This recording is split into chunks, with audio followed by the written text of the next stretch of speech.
Hello everyone, back to my origins without any shame in the name. It's your bald-headed Busa boy, gnarly pubes, tubaloob, Yammie Noob. Today we're gonna go over a few hacks that's gonna help you save money. If you own a Ducati, then you probably don't need this one, just like me, RIP. But hey, maybe you do anyways. Here are 10 ways to be a cheap son of a while keeping your bike running and staying alive. Number 1, buy a used bike. Once you realize that the price of a used bike is typically half the price of a new one, you'll probably put the ideas of a shiny new bike to rest and then start shopping for used ones. When it comes to motorcycles, their values drop faster than cars and trucks. Why? Well, especially in the US, they're hobby vehicles, they're toys. We use them for pleasure because we want to rip insane wheelies on the weekends, but we also need that SUV to bring the kids to school in. Because we want and we don't need our two-wheeled steeds, and well, they just lose their value that much faster. It's crazy enough that someone would buy a $40,000 motorcycle, but if there really isn't a market for them to begin with, then who's going to pay you 35 grand for it in used condition? Most sport bikes drop by roughly 50% in the first 3 years, whether they're ridden or not. It's crazy to think that you can buy a new motorcycle for $12,000, but then get one that's 3 years older with 4,000 miles on it for about $6,500. It's not bad, huh? Buy a used bike. You'll thank me later when you start buying miles with all the money you saved. Now, do you know the best hack for a bike? It's our beginner bike giveaway series. That's right, you can still win our Ninja 400, DRZ 400, or CB650R. Head on over to yammienoob.co and select a subscription. You'll immediately get entries and have access to our Discord server. With higher tiers come higher perks. Now, our sweepstakes is going to close on March 1st, and we're going to announce a winner on March 7th, so make sure you get signed up before March 1st to get your entries in. So if you're not feeling a subscription package, that's cool. You can head on over to yammienoobmerch.com and get some of that sweet merch. I will not mind if your girlfriend steals your Yammie Noob t-shirt. They usually like sleeping with them anyways because they're so soft. Remember, every dollar spent equals one entry, and you can still be entered to win and have your merch too. Now let's check out the rest of these. Number 2, buy outside of the riding season. Bike hack number 2 is buying outside of the riding season. If you do have a riding season, the most expensive times will be in the spring and fall, specifically in the beginning of spring into summer. People normally start taking the MSF course in March and then start looking for bikes through April, May, and June. By midsummer, most people are broke or have to pay for that family vacation or even back to school in August, so money gets tight. Once fall begins and the kids are back in school, pops can rip some fat nooners in after work, so the price of bikes stay high. As fall turns to winter with the holidays, people get strapped for cash as early as October when the first morning frost sets in and they decide to sell their bikes for cheap. The absolute best time of the year to buy a motorcycle is after Christmas and before W-2s get mailed, which is January 31st. Welcome to economics, my dudes. After buying presents for the family and receiving Christmas money and spending it, most people get broke starting in January and have to wait it out for the big tax refund check because the government loves holding on to your money without paying you any interest. Until then, sell that R6 that's just sitting there. It's worth a couple thousand, right? Be the one to offer less and ride it home in the frigid cold, but you'll thank me when you paid little money for a bike you really wanted. I'm hoping to get a Panigale V2 next winter for 5 grand. I think it'll happen.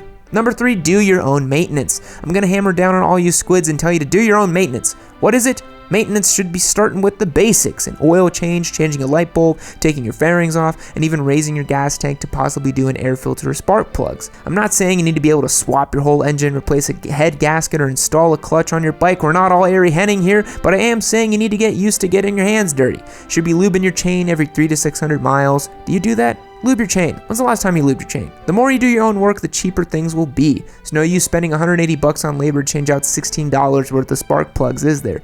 A few clicks on YouTube and you can probably do it yourself. You should really look into a rear stand, a few hand tools, and the manual for your bike. The more money you can save, the more go-fast parts you can buy. And who doesn't want more money to mod their bikes? Hell, you could probably pick up another bike too if you get really good and charge your friends to do their maintenance as well. Number 4, buy your tires online, then install them yourself. One thing you'll realize about bikes is the cost of tires aren't really justified to the cost of car tires.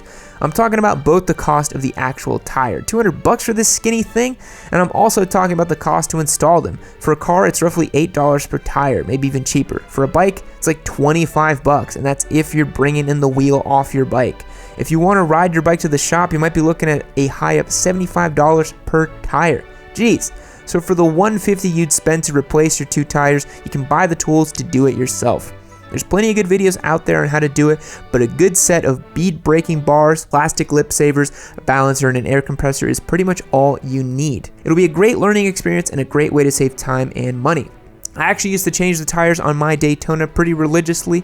I used to really enjoy doing it over a weekend. It was really nice, but nowadays things are a little bit busier and I do take my bikes to go get the tires swapped on them. But I've done it for a long time, dudes. It's not bad. Number 5, always buy a new helmet. When it comes to helmets, don't ever buy used. Never, literally never buy a used helmet. Helmets lose their integrity once they're dropped, so you really don't know what you're getting when you're getting a used helmet. Exterior appearance is not a good enough indicator of internal damage. Plus, someone sweats in that thing. It's just gross. If it comes with the bike, smile and nod, thank the seller, and then trash it on your way home. If you're looking on the cheaper side of motorcycle, buy a cheaper brand new helmet rather than finding a used one. A brand new Icon Alliance for $170 is going to protect you just the same as a brand new $500 Shoei. If you see a used Shoei for $100, you have no idea what it's been through, so stay away. Any brand new helmet with a DOT, ECE, or Snell rating, no matter the price, is going to be safer than a used helmet, even if it was originally priced at $1,000. A little bit of bonus here, buy in between model changes if you're lucky. Shoei just went from the GT Air to the GT Air 2. The GT Air used to reel at $600, but immediately dropped to the $300 range once the new GT Air 2 came out. Keep your eyes peeled to find a bargain. They're out there. Next up, we're talking about used accessories and how they're okay. When it comes to wearing used gear, this is something you can choose to do or not. For some pieces of gear like boots or gloves, I personally wouldn't want to wear them because you're riding around in someone else's sweat puddle, and that's kind of gross. For some of the gear you can wash and wear without issue, consider armor pads, rain gear, and pads for the elbows and knees. These are all things that are either worn so badly that they can't be used or still have some life in them. If you need something more than a jacket and you're balling on a budget, I suggest looking for some used gear to hold you over until you can swing a new purchase. Number 7, check your bike. Do you remember being taught to look over your bike before every ride? Well, I know that it probably doesn't happen. That's something I'm even guilty of at times. If you're looking to stay cost effective or are simply cheap, looking over your bike will save you a ton of money in the long run. When you find low tire pressures, loose handlebar ends, loose frame sliders, or anything else that can get vibrated loose off the bike, and boom, you just saved money by finding it before you lost it. Not only do you keep the parts and your money, you also get to find potential hazards and correct them before they can become troublesome or even cause an accident. Another great reason to check over your bike is because of the police. If you're the kind of person that gets a lot of tickets for having brake lights and headlights out, then you need to be the kind of person that starts looking at everything before and even during each ride. Failing to stay on top of things will hurt you eventually, whether financially or while riding your bike, my dudes.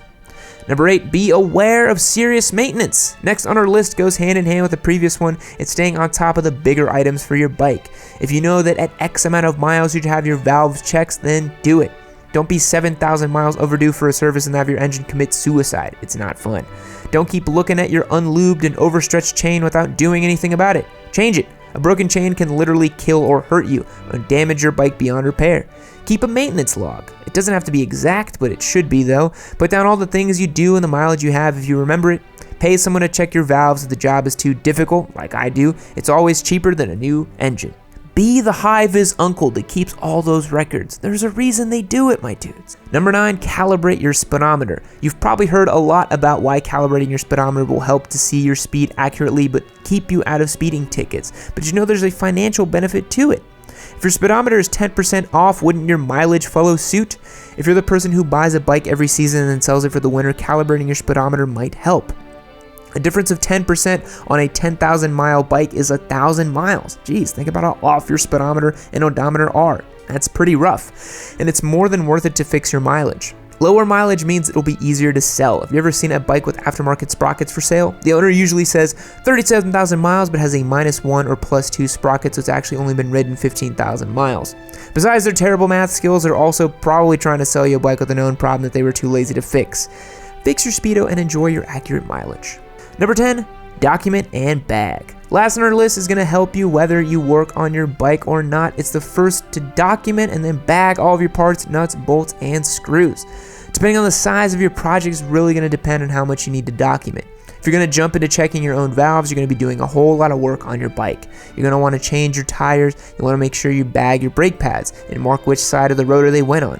If you're pulling your fairings off, remember those bolts are usually different lengths, only by 5 mil or so.